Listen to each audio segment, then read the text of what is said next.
अव्यक्त बाप दादा मधुबन।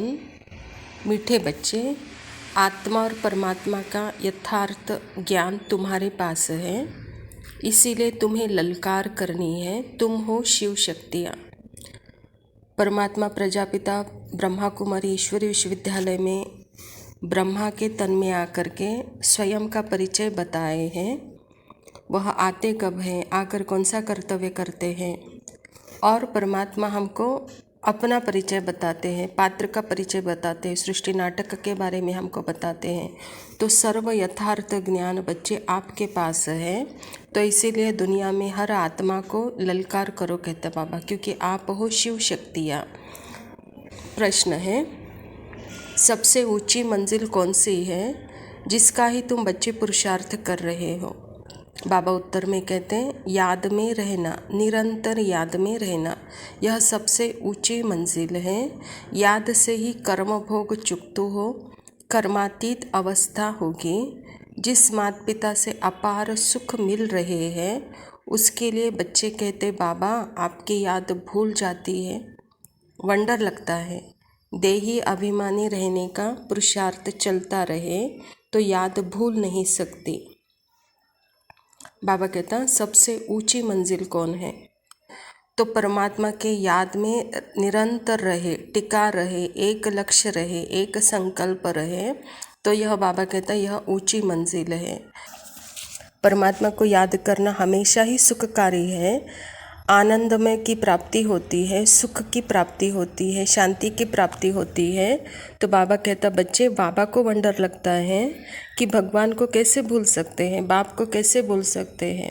जिस बाप से अपार सुख मिलता है, सुख की प्राप्ति होती है, ऐसे बाप को बच्चे कैसे भूल सकते हैं। जिस याद में, परमात्मा के याद में हमारे सारे कर्म भोग चुक्त होते हैं और सुख की प्राप्तियाँ शुरू होती है, ऐसे बाप को बच्चे कैसे भूलते हैं कहता है बाबा। तो बाबा विधि भी बता रहे, बच्चे मुझे याद करने के लिए पहले तो अपने को आत्मा समझना है, और जब आत्मा समझेंगे तब परमात्मा की याद और परम धाम की याद वहाँ पे सहज हो जाएगी, तो वहाँ भूल नहीं सकेंगे कहता है बाबा। यही पुरुषार्थ है कहता है बाबा। गीत है, किसने यह सब खेल रचाया, अपने आप को छिपा लिया। धारणा के लिए मुख्य सार है, सवेरे सवेरे उठ, याद में बैठ, कमाई जमा करनी है, अपने आप से बातें करनी है, देही अभिमानी रहना है। बाबा कहता, सुबह का समय बहुत ही सतोप्रधान समय है, बहुत ही शांत समय है। उस वक्त उठ करके पहले संकल्प, अर्थात उठते ही पहला संकल्प परमात्मा के प्रति गुड मॉर्निंग कहना चाहिए, परमात्मा से बातें करनी चाहिए। बातों में कोई भी अपनी कमज़ोरी, पार्ट या कोई इच्छा, ऐसी बातें नहीं, लेकिन परमात्मा के साथ एक प्रेममयी वार्तालाप होनी चाहिए, एक सुखकारी वार्तालाप होनी चाहिए, जहाँ पे बाबा कहता है वह अनुभूतियाँ हमको होती हैं। तो इसीलिए सवेरे सवेरे यह कमाई करोगे, उसके लिए देही अभिमानी स्थिति बनाओ। दूसरा पॉइंट है, राजयोग कर्म योग सीखना है और सिखलाना है। कभी भी तंग होकर पढ़ाई नहीं छोड़नी है, बाप का रिगार्ड ज़रूर रखना है। परमात्मा हम बच्चों को राजयोग सिखलाने आए हैं। राजयोग का भाग्य हम आत्माओं का है, तो यह सीखना और दूसरों को सिखलाना है। जब तक पिता इस धरा पर है तब तक हमको पढ़ाई पढ़नी है, जब तक आत्मा इस शरीर में है तब तक हमको यह पढ़ाई पढ़ना है। पढ़ाई पढ़ना अर्थात ही सदा श्रेष्ठ धारणाओं में रहना, सदा श्रेष्ठ परमात्मा के संग में रहना, और यह संग से, इस पढ़ाई से बच्चे कभी तंग नहीं होना। श्रेष्ठ स्थिति में आने के लिए बाबा कहता तंग नहीं होना, श्रेष्ठ धारणाओं में रहने के लिए तंग नहीं होना। कहता बाप का रिगार्ड रखो, वरदान है। बाप समान बेहद की वृत्ति रखने वाले मास्टर विश्व कल्याणकारी भव। बाबा कहता बेहद की वृत्ति अर्थात सर्व आत्माओं के प्रति कल्याण की वृत्ति रखना, यही मास्टर विश्व कल्याणकारी बनना है। सिर्फ अपने या अपने हद के निमित्त बनी हुई आत्माओं के कल्याण अर्थ नहीं, लेकिन सर्व के कल्याण की वृत्ति हो, जो अपनी उन्नति में, अपनी प्राप्ति में, अपने प्रति संतुष्टता में राजी होकर चलते हैं, स्वयं कल्याणकारी होते हैं। लेकिन जो बेहद के वृत्ति रख बेहद सेवा में बिजी रहते हैं, उन्हें कहेंगे बाप समान मास्टर विश्व कल्याणकारी भव। बाबा कहता, आत्मश्रुति में टिककर परमात्मा के याद में रहना यह बेहद के कल्याणकारी वृत्ति है, क्योंकि वहाँ वृत्ति हर एक के प्रति आत्मिक होने के कारण विश्व के सर्व आत्माएं हमारे सामने एक ही साथ आ जाता है। जैसे लौकिक में भी हम जब माँ को याद करते हैं या पिता को याद करते हैं तो सारा परिवार, सारा घर एक साथ हमारे आँखों के सामने आ जाता है। बाबा कहता हूँ हद के कल्याण की वृत्ति है। यहाँ पे भी जब हम आत्म रूप में रहते हैं, परमात्मा के याद में रहते हैं, तो सारा हमारा परिवार, विश्व हमारा परिवार हो जाता है, तो वह हमारे सामने आ जाता है। तो बाबा कहता है इसको ही कहा जाता है बेहद की कल्याण की वृत्ति, कहता है बाबा। तो इसमें बच्चे रहो, कहता है बाबा। स्लोगन है, निंदा स्तुति मान अपमान लाभ हानि में समान रहने वाले योगी तो आत्मा भव। आत्मस्मृति है तो यह जो भी पार्ट का सुख दुख निंदा स्तुति हार जीत मान अपमान यह हम स्वीकार कर सकते हैं, लेकिन आत्मा जगह पर नहीं है और उस जगह पर मन है, तो मन को सिर्फ सुख ही चाहिए, मन को सिर्फ जीत ही चाहिए, मन को सिर्फ अभिमान ही चाहिए, मन को स्तुति ही चाहिए। वह हार स्वीकार नहीं करता, वह दुख स्वीकार नहीं करता, दुख में बहुत कमज़ोर हो जाता है। लेकिन आत्मा इतनी सशक्त है, इतनी समर्थ है, हर रूप को वो स्वीकार करके उसको परिवर्तन करने की शक्ति आत्मा में है।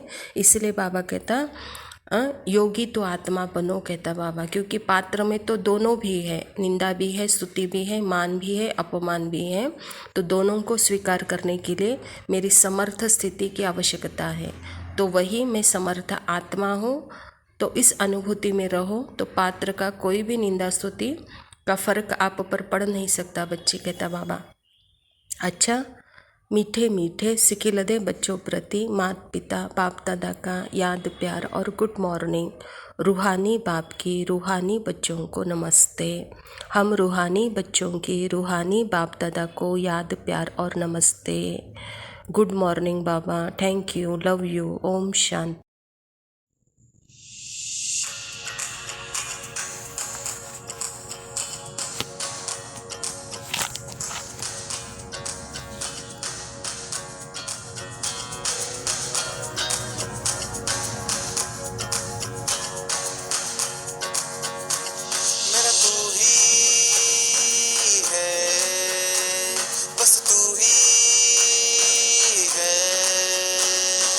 बाबा मैनू छड़ियो ना के तेरे बिना दिल नहीं लगना, जैसे भी तू रखेगा हो बाबा तेरी मर्जी से रहना। मैं जी सकदा नहीं, मैं रह सकदा नहीं, कोई दूसरी भी ख्वाहिशा में रखदा नहीं। नहीं दो जाते तेरे जैसा पालन हारो बाबा तुझा और नहीं मिलना। जैसे भी तू रखेगा हो बाबा तेरी मर्जी से रहना।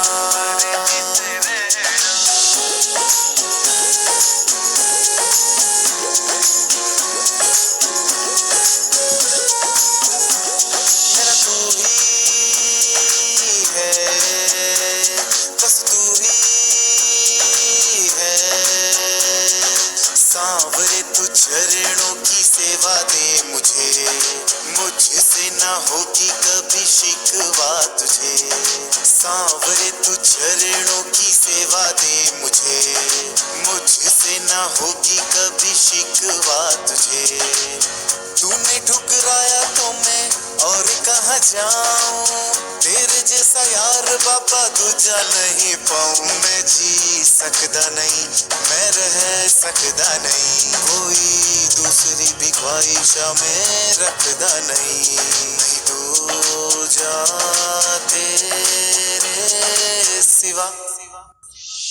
रंग तेरा चोखानी पे चढ़ाओ बाबा दूजा नहीं हो चढ़ना,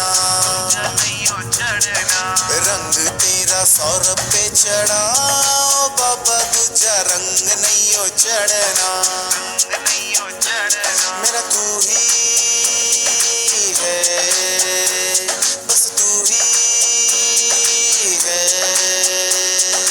बाबा, मैनू छड़ियो ना कि तेरे बिना दिल नहीं हो लगना, जैसे भी तू रखेगा हो बाबा तेरे